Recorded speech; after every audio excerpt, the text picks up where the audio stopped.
All right. It's still technically Christmas Eve.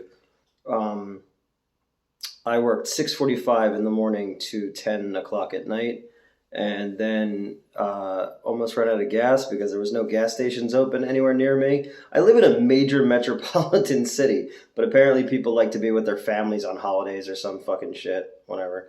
All right. So today in our downtime, I finally had a chance to check out Rebel Moon. I went to film this before, and I kept calling it Sailor Moon. And I was like, wait, no, that's not what this is called. Or Mom, I won Battle Beyond the Stars. We had Battle Beyond the Stars at home. Rebel Moon. Uh, yeah, it's I'm a Zack Snyder fan.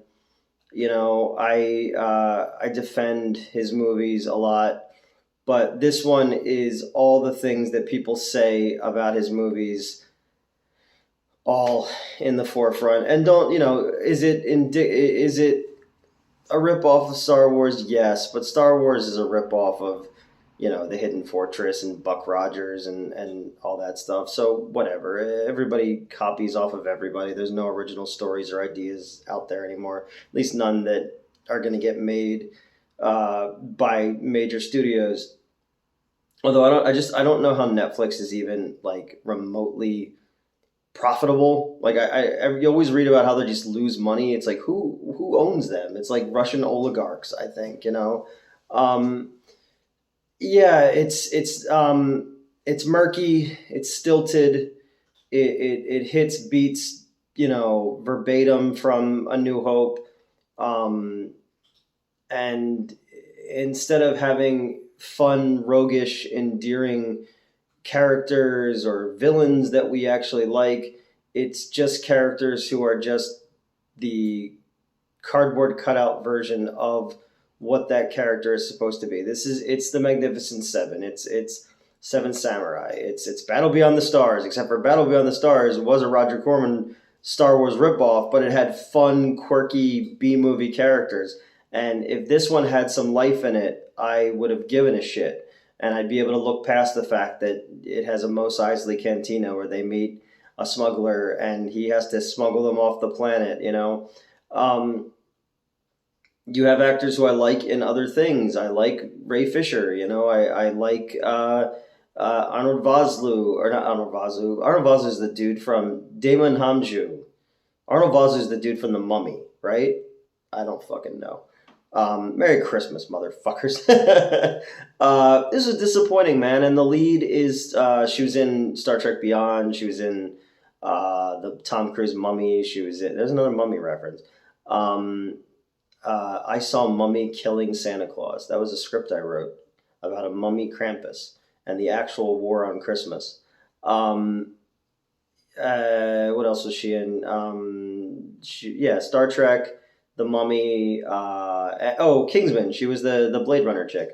Um, I kind of see why she's always been in stuff, but never like broken through to like being a star because she really doesn't have much charisma. Like you need these characters to have more pop to them for us to give a shit about anything that goes on. Like there's a reveal and you just go, oh okay, and there's a death and you go, oh okay.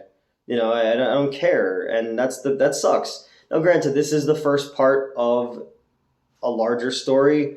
I'm not going to judge it on that, but I mean, if you're just looking at it from just this first part, it's like it's Battle Beyond the Stars, but less interesting.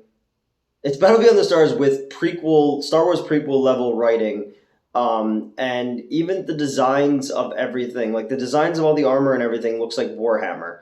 The looks of the creatures, it's like I've seen this before. It's City of a Thousand Planets. It's not There's nothing original to it, and you see the little things of the mythology in there, and he's trying to do like a golden child type of thing with the princess, and then Carrie L's beard. He kind of looks like Cameron Mitchell in Space Mutiny at one point.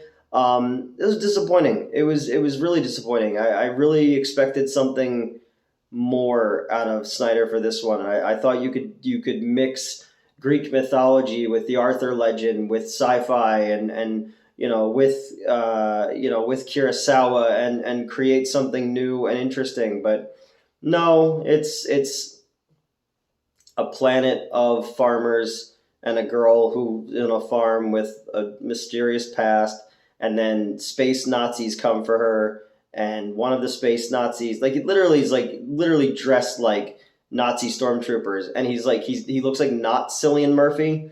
Um, yeah, and then like they go and they pick up like people, and like Ray Fisher sort of looks like Bishop from X-Men, and the Asian woman from Cloud Atlas, which is a really underrated movie. She's like has lightsabers, but she's dressed like Vampire Hunter D. Um,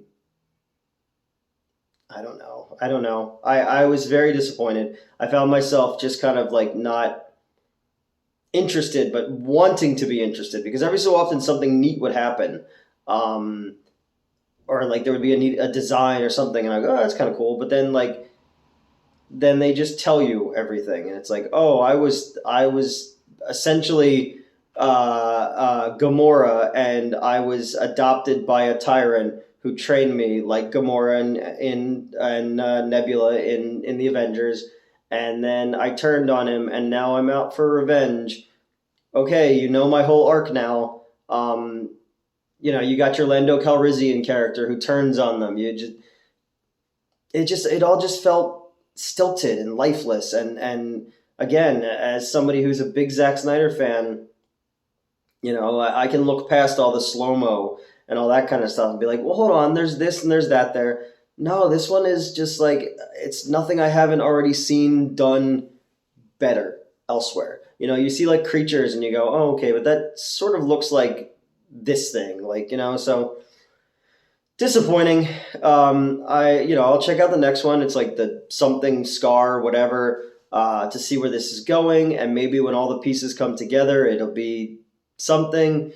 But for the most part, I was pretty disinterested in this, and it just made my long day even longer. So that's it. That's Zack Snyder's Sailor Moon on Netflix, and Merry Christmas.